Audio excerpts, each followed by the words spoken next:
Canadians are asking for action on climate change, and we adopted a Climate Change Accountability Act right here last spring. Every Prime Minister has a moral obligation to respect the will of the House. That's what he said. So why did he order his senators in the other place to kill the climate change bill that was adopted by the majority of the MPs in this House? Use his unelected senator friends to kill the will of this House. He's lost his moral center. He's fundamentally undemocratic, Mr. Speaker. Let's be clear about it. At the same time, Mr. Speaker, when we talk about democracy, the leader of the NDP, this is a man who, after the election, set out to form a coalition to overturn the results of that election so he could appoint members to the Senate. Now, Mr. Speaker, if the leader of the NDP is serious about Senate reform, he can support the government's Senate reform bills that are before this House.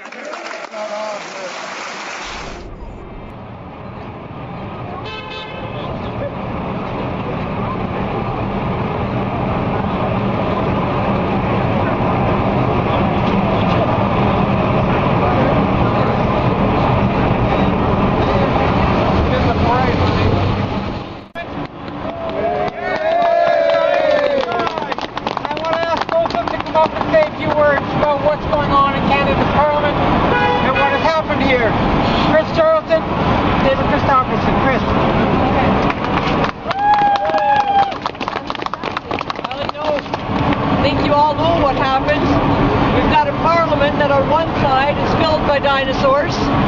You try to have a conversation about climate change and they say, you know what, it's not so much an issue. I love the fact that it's warmer now.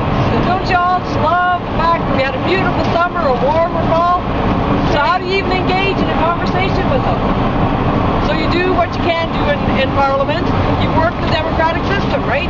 You build alliances, you introduce a bill. Jack Layton introduced the most progressive piece of climate change legislation that we've had in Canada. We worked with the Liberals, we worked with the Bloc, and we got it passed in the House of Commons. That's how democracy works in a minority parliament. Unfortunately, in our system, it also has to go to the Senate. And the Liberals were sleeping in the Senate. The Conservatives don't support climate change. And as you all know, on Wednesday, without even a word of debate, Bill C-311 was killed in the unelected Senate of Canada. There's two things about that. The reporters have left, right? Yeah. That really pissed me off. We're going to Cancun at the end of this month without a single piece of action by this federal government on climate change. How long are we going to wait before our government accepts what thousands of scientists around the world are telling us is a reality? We have to be fighting climate change. The second thing that pisses me off just about as much is that it wasn't a democratically elected House of Commons that decided we didn't want to proceed. It was a bunch of unelected senators who said, we don't care what the people's representatives want in Parliament, we know better, and we're going to kill this bill.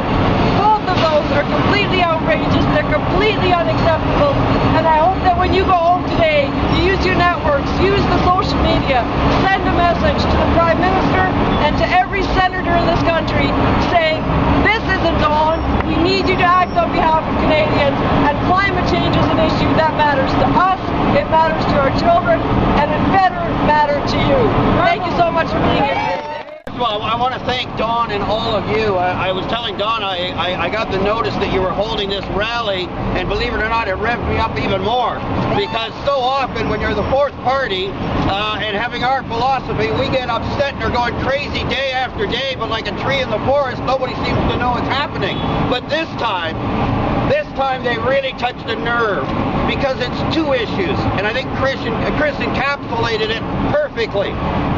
The fact of the matter is that the majority of the House of Commons, representing a majority of Canadians, wants progressive, positive legislation that puts Canada on course to deal with climate change and make the government of the day accountable. This is a good thing.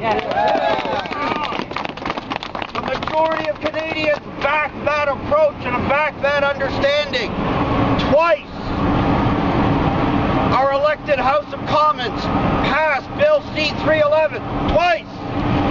Once it died during prorogation, and we saw the execution of the second time just the other day.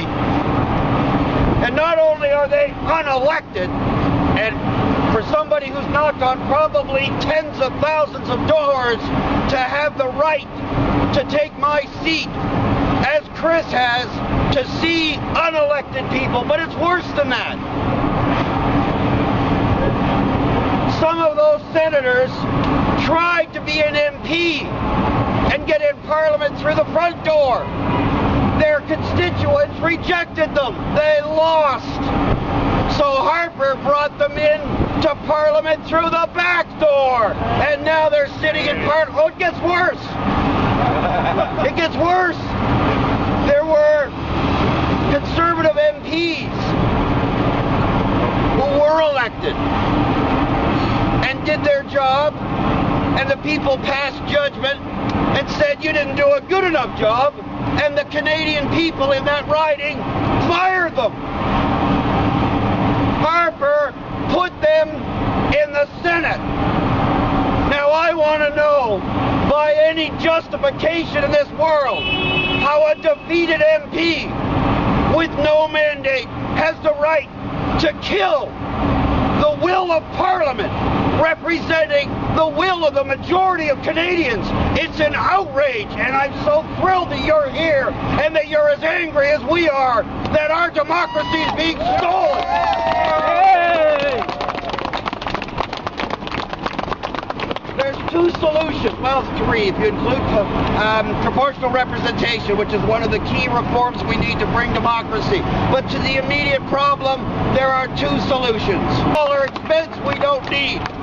And the second thing we need to do to solve this problem is get rid of Harper! Get rid of Harper! So thank you all again for being here. It really gives us the energy and pumped up to go back to Parliament and continue to stand up for what the majority of Canadians want, and that is their democracy to be respected. Thanks, everybody.